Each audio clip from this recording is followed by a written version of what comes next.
नमस्कार. तुमचं सगळ्यांचं पुन्हा एकदा स्वागत. आज आपण बघणार आहोत भगवद्गीतेतला 7वा अध्याय ज्ञान विज्ञान योग याचा गीता महात्म्य. ज्ञान म्हणजे ईश्वराचं स्वरूप, विज्ञान म्हणजे ईश्वराचं व्यावहारिक ज्ञान असे म्हणता येईल. ईश्वराचं स्वरूप ते परब्रह्म आहेत, सर्व काही त्यांच्यापासूनच निर्माण झाले आहे. ते भक्तीचे महत्त्व सांगतात, भक्त कसे ईश्वराला प्राप्त करू शकतात हे ते अध्यायात सांगतात. आणि ज्ञानी भक्तच त्यांना जास्त प्रिय असंही ते अधोरेखित इथे करतात. मग परा आणि अपरा प्रकृतीचं वर्णन याच्यामध्ये केले. अपरा म्हणजे अचेतन, परा म्हणजे चेतन असा त्याचा उल्लेख होतो. भूमी रापो नरो वायुरवम मनोबुद्धिरेच अहंकार येते अम्मे भिन्ना प्रकृती रष्टता असं ते म्हणतात. पृथ्वी, आप, अग्नी, वायू, आकाश, मन, बुद्धी, अहंकार अशी मिळून 8 प्रकारची विभक्त झालेली माझी प्रकृती आहे. सगळं माझ्यातच आहे असं ते म्हणतात. सर्व जगाची उत्पत्ती, प्रलय, सर्व जगाचे मूळ कारण मीच आहे. मीच म्हणजे श्रीकृष्ण. श्रीकृष्ण सांगतात सगळे माझ्यातच गुंपलेले आहेत. जो जो सकाम भक्त ज्या ज्या देवता स्वरूपाचे श्रद्धेने पूजन करू इच्छितो त्या त्या भक्तांची श्रद्धा मीच दृढ करतो. म्हणजे प्रत्येकजण आपापल्या श्रद्धेने ज्या ज्या देवताचं अधिष्ठान करतो, त्याची पूजा करतो, त्याचा जो इष्टदेव असतो त्या सगळ्यांची श्रद्धा मीच दृढ करतो असे ते इथे सांगू पाहतात का. श्रीकृष्ण म्हणतात देवाला जाणून घेणं पुरेसं नाही आहे, त्याचा अनुभव घ्यायला हवा. सिद्धांत म्हणजे ज्ञान आणि साक्षात्कार म्हणजे विज्ञान यांना जोडतो तो हा 7वा अध्याय. ज्ञान दिव्यदृष्टीकडे जाणारा राजमार्ग असे आपल्याला इथं म्हणता येईल. आधीच्या 6 अध्यायामध्ये कर्म, क्रिया, त्याग, संन्यास यावर केंद्रित लक्ष केलं जातं. तर हा परमत्तेची उच्चतम पातळी गाठतो असं म्हणता येईल. या 6 अध्यायांच्या नंतरचा येणारा हा 7वा अध्याय. कारण सगळी सृष्टीचा स्रोत श्रीकृष्ण आहेत. आपण बघितलं पृथ्वी, आप, वायू, तेज, आकाश, मन, अहंकार आणि बुद्धी या सगळ्या प्रकृतींचे मूळ. अर्जुनाला याचं ज्ञान व्हावं म्हणून ते स्वतःला विविध नैसर्गिक घटकांचं ओळखतात. ह्याच्यामध्ये कशात मी काय आहे हे तेच माझं तत्त्व निसर्गामधल्या प्रत्येक घटकात, प्रत्येक पैलूमध्ये कसं आहे यासाठी सुद्धा काही त्यांनी दाखले दिलेत. जसे प्रेमाने आपण तुळस श्रीकृष्णाला अर्पण करतो, त्या प्रत्येक पानात कृष्ण असतो असं म्हटलं तरी वावगं ठरणार नाही. पाणी पितो आपण, त्या पाण्यामध्ये जो स्वाद आहे, रुची आहे, त्यामध्ये सुद्धा श्रीकृष्ण आहे.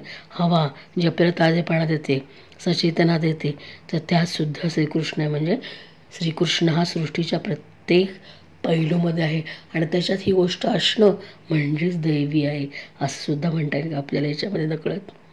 यात फक्त ज्ञानी लोकच त्याला ओळखतात असं नाही, तर ज्ञान विज्ञानाला मूर्त स्वरूप देणारे लोक. आता उदाहरणच घ्यायचं झालं आपलं तर स्वामी विवेकानंदांचं देता येईल. जे देवाची अनुभूती हेच त्यांचं ध्येय होतं स्वामी विवेकानंदांचं. तर तुकारामांची विठ्ठलावरची प्रेमळ भक्ती, अढळ भक्ती हे एक प्रकारे भक्ताची लक्षणं किंवा भक्तच ह्याचंच उदाहरण त्यांनी दिले. थोडक्यात याच्यामध्ये श्रीकृष्ण देवाला जाणून घ्या, त्याच्यावर प्रेम करा आणि त्याला साकार स्वरूपात पहा असं ते म्हणतायत. व याचं आमंत्रण तर देत नसेल आपल्याला ते की अरे बाबांनो देवाला असं बघा असं ते नकळत सांगू इच्छितात का. अर्जुनाला कर्माचा त्याग करायला सांगत नाहीत, तर ज्ञानभक्तीने आध्यात्मिक होण्यास ते सांगतात असेच वाटतं इथे. समर्पण भक्ती हा ज्ञान विज्ञानातील दुवा आहे असंही अध्याय वाचताना कळते. श्रीकृष्ण सृष्टीचा अंतिम स्रोत आणि निर्लेप भौतिक इच्छांपासून मुक्त भक्ती ते शिकवतात. ईश्वर पृथ्वीकडे घेऊन जाते ती हीच भक्ती. आणि या अध्यायाचा हा स्थायी भाव आहे, मर्म आहे असं मला वाटलं. ज्ञान आत्म्याचं ज्ञान, तर विज्ञान सत्याची जाणीव आणि दोघांचा संयम म्हणजेच आध्यात्मिकता असं सुद्धा म्हणता येईल का आपल्याला. बघा तर 7व्या अध्यायामध्ये प्रत्येक श्लोकामध्ये कशा कशाचं तरी वर्णन त्यांनी केले. 2रा श्लोक पूर्ण ज्ञान आणि शहाणपणा शिकवतो आपल्याला. तर 3रा हा देवाला ओळखणारा आत्मा जो दुर्मिळ असं ते सांगतात. 5व्या श्लोकामध्ये देवाचं उच्च स्वरूप दिसतं. 6व्या श्लोकामध्ये सृष्टीचा धागा म्हणून देवाचा उल्लेख होतो. त्याच्यामध्ये जसं मी मगाशी पाण्याची चवीचं बोलले तर त्याचा उल्लेख होतो. दैवी मायेची शक्ती 14व्या श्लोकात आपल्याला दिसते. तर ज्ञानी भक्त कसा प्रिय आहे हे 17व्या श्लोकात आपल्याला ते सांगतात. म्हणजे देवदेवतांची पूजा तात्पुरती फळ देते सुद्धा, तर पुन्हा ते 23व्या श्लोकात विशद करायला विसरत नाहीत. आणि शुद्ध झालेलेच त्यांची उपासना करू शकतात हे सुद्धा ते इथे नमूद करतात. म्हणजे मुक्तीचे साधक देवाचा आश्रय घेतात असाच उल्लेख ते 29व्या श्लोकामध्ये करतात या 7व्या अध्यायाच्या भगवद्गीतेच्या. म्हणजे प्रकृतीच्या या 8 विभागापैकी जे 23 तेज आपण जे म्हणतो, तर आता ज्ञान विज्ञान योग असा आपण शब्द वापरतो. ज्ञान म्हणजे सिद्धांत आणि विज्ञान म्हणजे साक्षात्कार असा जर आपण अर्थ घेतला तर तेज हे आधारभूत आहे, तत्व आहे. आता सायन्सच्या भाषेत विज्ञानाच्या बाबतीत म्हणतात की शास्त्रज्ञ ही म्हणतात की 108 तत्वांच्या आत खोल जाऊन बघितलं तर आपल्याला वीज किंवा विद्युत हे एक तत्व दिसतं. प्रयोगशाळेमध्ये प्रयोग करून याचा शोध लावला गेला, पण अग्नी तेज अंतर्यामीच्या अनुभूतीतून सुद्धा तेज आपल्या निर्माण होतंच की. आता जठराग्नी आपण अन्न खातो तो त्याच्यामध्ये जो अग्नी आहे, प्रत्येक गोष्टीत अग्नी आहे. म्हणजे त्याला आपण सायन्सच्या भाषेमध्ये विद्युत म्हणता येईल आपल्याला. तर खोल जाऊन मुळाशी जाऊन जर आपण याची अनुभूती घेतली तर आपल्याला या अग्नीचा साक्षात्कार झाला आणि त्यातून प्रकाशाचा उगम झाला का असंही म्हणता येईल का. बघा बरं, असं वाटलं मला की आपल्या घरामध्ये हा अग्नी जळताना आपण बघतो, गॅस आहे, चूल आहे, तत्सम अग्नी निर्माण करण्याचे साधन आपल्याकडे असतात. एवढंच नव्हे तर तो आपल्या आयुष्याची आधारशील आहे. आत्ताच मी बोलले जठराग्नी आपल्या शरीराची दैनंदिन कामं ही कशामुळे चालतात, तर या अग्नीमुळे. आता ती कशी, तर तुम्ही जीवनाची सगळीच अग्नीशी निगडीत आपण म्हणलं तर आपण तो श्वास घेतोय, तो श्वाससुद्धा आपण नुसतं नाकाने तर घेत नाही, तर देहातील प्रत्येक रोमारोमात श्वासोश्वास आपण करत असतो. आणि जो प्राणवायू आपल्या शरीरामध्ये खेळत असतो त्याची ज्योत जी तेवत असते ती अग्नीचंच रूप आहे असं जर म्हणता येईल का. बघा, जे पृथ्वी घन रूपामध्ये आपल्याला दिसते, पाणी हे प्रवाही रूपामध्ये आपल्याला दिसतं आणि वारा हे बाष्प रूपात दिसतो. आणि आपण जे अवकाश पोकळी म्हणतोय पृथ्वीच्या वरची, तर त्याच्यावरती बाष्प रूपामध्ये असले जे ढग आहेत ते म्हणजे आकाश आहे. तर हे सुद्धा अग्नीचंच रूप आहे असंही म्हणता येईल. म्हणजे सर्व सृष्टीचा निर्माण करता, हा प्रकृतीचा निर्माण करता कोण, हा श्रीकृष्ण असं म्हणतोय. आणि मग त्याच्यामध्ये ही 8 अंग प्रकृतीची सांगितली. त्याचं थोडंसं वेगळं काहीतरी म्हणजे त्याचा विचार जर आपण केला तर हे सगळं आपल्याला दिसतं, हा साक्षात्कार होतोच असं म्हणता येईल. मन, बुद्धी, अहंकार याच्यामध्ये मन म्हणजे सचेतन आहे आपली, तर्कशुद्ध विचार करतो आपण, चिंतन करतो. आणि चिंतन करून जी आपल्याला मिळते ती म्हणजे बुद्धी आहे. आणि तिच्या आत असतो तो अहंकार म्हणजे आपला मीपणा. अशी सगळी प्रकृतीची आपण आणि आपल्या अवतीभोवतीची प्रकृतीची रचना आहे असं म्हणलं तरी वावगं ठरणार नाही. आणि या सगळ्याचा करता धरता कोण आहे, तर तो स्वयंभू परमात्मा आहे. म्हणजे प्रकृतीच्या अपरा सचेतन प्रकृतीला सीमा पार केल्याखेरीज परमात्मा आपल्याला भेटत नाही. हेच सत्य या अध्यायात सांगायचे का असं उगाच वाटून गेलं, बरोबर की नाही. म्हणजे या सगळ्याला पार केल्याशिवाय आपल्या अपरा सचेतन प्रकृतीला पार केल्याखेरीज आपण परमात्मा पदाला पोचणार नाही. हेच सांगण्याचा प्रयत्न या 7व्या अध्यायामध्ये ज्ञान विज्ञान योग यामध्ये केला आहे. ध्यानाची साधना मागच्या अध्यायात सांगितली, आत्मसंयम योग, ध्यान योग आपण त्याला नाव दिलं. आणि त्याची साधना थोडीशी विस्तृत पुढे सांगितली असं वाटते. म्हणजे पुरुष जे असे म्हणता येईल, पुरुष जे भूतादि दैव आधी अग्नी मला जाणती, प्रयाणकाळी ते पुरुष जाणती मला स्वस्थ चित्ती. म्हणजे सतत माझं स्मरण, सगळ्यात मी आहे, फक्त त्याची जाणीव होणं आपल्या सचेतन मनाला याची गरज आहे. एवढंच श्रीकृष्ण या अध्यायामधनं सांगण्याचा प्रयत्न करतात असं वाटून गेलं. आता याचं गीतामात्म्य काय, का म्हणायचं, हा का याचं पठण मनन चिंतन करूया 7व्या अध्यायाचं. तर ह्याचा काहीतरी महात्मा पद्मपुराणातल्या सांगितलेल्या गोष्टींचा आपण इथे विचार करतो या आपल्या चॅनलच्या माध्यमातून.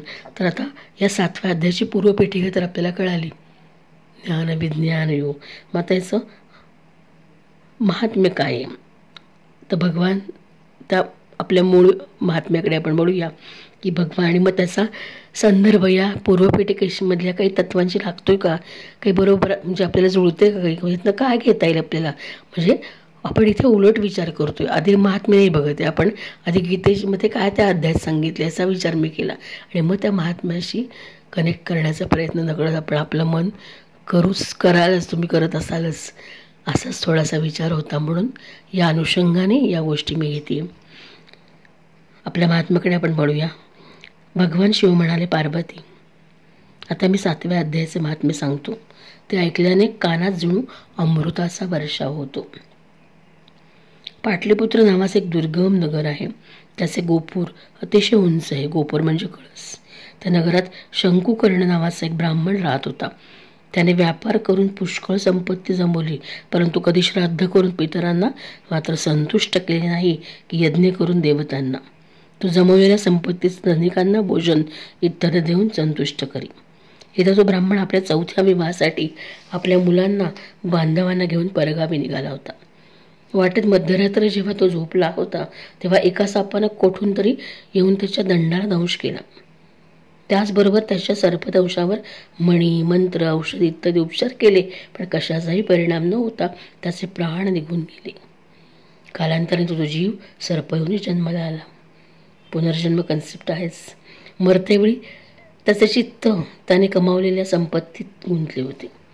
त्यामुळे पूर्वजन्मीची आठवण होऊन त्याने विचार केला की आपण घराबाहेर जी कोट्यावधी संपत्ती जमिनीत पुरून ठेवली आहे ती मुलांना न देता आपणच तिचे रक्षण करावे. इथं या सापयोनीचा त्रास होऊ लागून तो ब्राह्मण मुलांच्या स्वप्नात जाऊन त्याने त्यांना आपल्याला सर्पयोनीतून मुक्त करण्याविषयी विनंती केली. त्यामुळे त्यांना बापाने पुरून ठेवलेल्या संपत्तीचा सुगावा लागला. त्या अनिर्बद्ध मुलांनी एकमेकांना सकाळी उठताच आपल्याला पडलेले स्वप्न सांगितले. त्यापैकी मधला मुलगा हातात कुदळ घेऊन घरातून निघाला आणि जिथे सर्प होऊन त्याचा बाप राहत होता तिथे गेला. जरी त्याला ते ठिकाण नक्की माहीत नव्हते तरी काही खाणाखुणा लक्षात घेऊन तो तिथे पोहोचला आणि लोभाने त्याने तिथे जाऊन वारळू खणायला सुरुवात केली. इतक्यात तेथील वारुळातून एक भयंकर साप बाहेर आला आणि म्हणाला, अरे मूर्खा, तू कोण आहेस? कशासाठी आलायस? आणि हा खड्डा कशासाठी खणतोस? ते सर्व मला सविस्तर सांग. त्यावर तो मधला मुलगा म्हणाला, मी तुमचा मुलगा शिव. मी रात्री स्वप्नात इथे सुवर्ण असल्याचे पाहिले, त्यामुळे कुतूहलाने मी ते नेण्यासाठी आलोय. मुलाचे बोलणे ऐकून साप हसत हसत मोठ्याने स्पष्ट म्हणावी वाणीत म्हणाला, जर तू माझा मुलगा असशील तर मला या सर्पयोनीतून मुक्त कर. या धनासाठी तर सर्प होऊन मी इथे आलोय. त्यावर मुलगा म्हणाला, बाबा, आपण मुक्त कसे होणार? त्याचा एखादा उपाय मला सांगा. मी अशा अपरात्री कोणाला न सांगता इथे आपल्याकडे आलो आहे. वडील म्हणाले, मुला, गीतेच्या अमृतमय 7व्या अध्यायाच्या पठणाशिवाय तीर्थ, दान, तप, यज्ञ यासारखे कोणतेही साधन मला मुक्त करू शकणार नाही. गीतेचा केवळ 7वा अध्याय प्राण्यांची जरा, मृत्यू यासारखी दुःखे दूर करू शकतो. माझ्या श्राद्धाच्या वेळी 7वा अध्याय म्हणणाऱ्या ब्राह्मणाला श्रद्धापूर्वक भोजन घाल, त्यामुळे माझी खात्रीने मुक्ती होईल. तसेच आपल्या शक्तीनुसार वेदवित्य ब्राह्मणांनाही श्रद्धापूर्वक भोजन वाढ. सर्प झालेल्या वडिलांचे बोलणे ऐकून सर्वच मुलाने त्याच्या आज्ञेप्रमाणे इतकेच नव्हे तर त्याहून अधिक धर्मकृत्ये केली. तेव्हा शंकुकर्णाने आपले सर्प शरीर टाकून दिव्य देह धारण केला आणि सारे धन मुलांना देऊन टाकले. त्यांच्या वडिलांनी कोट्यावधीची संपत्ती त्यांना दिल्यामुळे ती मुले संतुष्ट झाली. इतकंच नव्हे तर ती सदाचारही झाली. त्यांची बुद्धी धार्मिक झाल्यामुळं त्यांनी विहिरी, आड, तलाव, धर्मशाळा, देवालय, अन्नछत्रे इत्यादी निर्माण केली आणि त्यानंतर 7व्या अध्यायाचा नेहमी जप करत त्यांनी मोक्ष मिळवला. पार्वती, हे तुला 7व्या अध्यायाचे महात्म्य सांगितले. ते ऐकल्याने मनुष्य सर्व पापापासून मुक्त होतो, मोक्ष मिळतो, मुक्ती मिळते. गीतेचं हेच तर गमक आहे. गीतेमुळे मोक्षप्राप्ती होते. मोक्षप्राप्ती ज्ञानेश्वरी लिहिण्यामागे सुद्धा ज्ञानेश्वरांचा हाच उद्देश, मोक्षप्राप्ती, ज्ञान मोक्ष से म्हणतातच ते. तर 7वा अध्याय याच्यामध्ये सर्पयोनीतून मुक्तता करण्यासाठी नकळत त्या मुलांना अनेक पायऱ्यातून जावं लागलं असं आपण म्हणूया. त्यामुळे ते धार्मिकतेकडे वळले, आध्यात्मिक झाले. म्हणजे ज्ञान त्यांना मिळालं. त्या ज्ञानाचा त्यांनी साक्षात्कार घडवून आणण्यासाठी काही साधना केली असं आपण म्हणूया, म्हणजे धर्मकृत्य केली असं आपण म्हणूया. ती साधना केल्यामुळं त्यांना सत्याची जाणीव झाली आणि दोन्हीचा संगम झाला आणि ती नकळत आध्यात्मिकही झाली. असं हे गीता पठणाचं 7व्या अध्यायाचं महत्त्व आपल्याला सांगता येईल, की त्यामुळे त्यांच्या पापांचा पण नाश झाला, आत्म्याचं ज्ञान त्यांना झालं, सत्याची जाणीव त्यांना झाली आणि दोन्हीचा संगम होऊन ते आध्यात्मिक बनले आणि अशा प्रकारे त्यांचं इप्सित साध्य झालं. त्यांना त्यांची धनसंपदा मिळाली आणि शिवाय ते आध्यात्मिकही झाले आणि या सगळ्यातून त्यांना त्यांची मोक्षप्राप्ती, त्यांना सगळ्या पापापासून ते मुक्त झाले असंच म्हणता येईल. तर असं हे गीतेच्या 7व्या अध्यायाचं गीता महात्म्य ज्ञान विज्ञान संयोग तुम्हाला समजलं असेलच. थोडंफार सांगण्याचा मी प्रयत्न करते माझ्या लेवलला. कळत असेल तुम्हाला की काय म्हणायचं आपल्याला. गीतेचं इथं प्रत्येक अध्यायाचं निरूपण प्रवचन असतं काही प्रकार नाही, तर मी फक्त जी पूर्वपीठिका सांगण्याचा प्रयत्न करते की याचा संदर्भ गीता महात्म्याशी कसा असेल आणि गीता महात्म्यावरनं भगवद्गीता जसं बोलले की गीतेमध्ये फलश्रुती नाही आहे, त्यामुळे हे महात्म्य ऐकून आपण त्याच्याशी रिलेट जर केलं तर आपल्याला नक्कीच कळेल की शेवटी सगळ्या गोष्टी आपल्याला परमात्मा चरणीच नेऊन ठेवतात. कारण परमात्मा स्वतः स्वयंभू आहे. हे अध्यात श्रीकृष्ण म्हणतोच, सगळी सृष्टी माझीच आहे, मीच आहे सगळ्याचा नियंता करता धरता, तेव्हा माझं स्मरण कर, मला शरण ये आणि मग तुझी सगळी पापापासून तू मुक्त होशील आणि तुला तुझं सर्व इप्सित साध्य होईल, असं नकळत सांगण्याचा प्रयत्न श्रीकृष्ण आपल्या सगळ्यांनाच करतात असं म्हटलं तरी काही हरकत नाही. ज्ञानी भक्त त्याला जरी प्रिय असले तर आपण ज्ञानच घेतो, त्यामुळे आपण त्याच्या कधीतरी प्रिय होऊच आणि असं सुद्धा म्हणता येईल. त्यामुळे गीतेचं स्मरण, गीतेच्या अध्यायाचं महात्म्य तुम्हाला जे सांगते तुम्ही ऐकत असाल, लाईक सबस्क्राईब करत असालच. आता हे ओघानं सांगण्याचा याच्यामध्ये विषयाने पण एक भाग आहे, जगराटी मी जसं बोलते सारखी की करणं भाग आहे. कारण चमत्कार आपण साक्षात्कार शब्दच इथं वापरला आहे की ज्ञान विज्ञान म्हणजे साक्षात्कार आणि विज्ञानाचं स्वरूप हे डिजिटल माध्यमातून आपण हे गीतेचं महात्म्य सगळ्या लोकांपर्यंत पोहोचवण्याचा घरात बसून प्रयत्न करतो. कोण हा महत्त्वाचा विषय नाही आहे, तर आपल्याला संदर्भ आहे तो गीतेचा प्रचार आणि प्रसार करायचा आहे. म्हणून तिथं साक्षात्कार हा शब्द ओघाने आलाच. जसं म्हणतात चमत्काराशिवाय नमस्कार नाही, तर त्याचप्रमाणे आपण थोडासा उलटायचा अर्थ घेऊया की हे थोडंसं सांगण्याचा आपण प्रयत्न करतो आणि तुम्हाला हा साक्षात्कार होईलच की किती छान आहे गीता. ही सहज समजून घेतली तर आपण रोजच जगतो असं वाटत राहतं. तुम्हाला काय वाटतं? श्रीकृष्ण हे मोठे तत्त्व हे सगळे एकच आहेत. कर्म फक्त करत राहायचं, कर्माची अपेक्षा करायची नाही, आसक्ती ठेवायची नाही असं आपण म्हणतो आणि आपला सगळा चरितार्थ तोच चालवतो. त्याचं बोटरला पण कृष्ण पाठीराखा असतोच असं आपल्याला नकळत म्हणता येतं. आणि अनुभव तुम्ही अनुभूती घेत असाल. मी कोण, पुन्हा अहंकार नकोच, मी कोणी नाही, ही बुद्धी जी काय आहे ती परमेश्वर देत असेल म्हणून मला हे करा असं वाटलं, बोला असं वाटलं पहिल्यांदाच आणि मी प्रयत्न करते. तुम्हाला आवडत असेलच.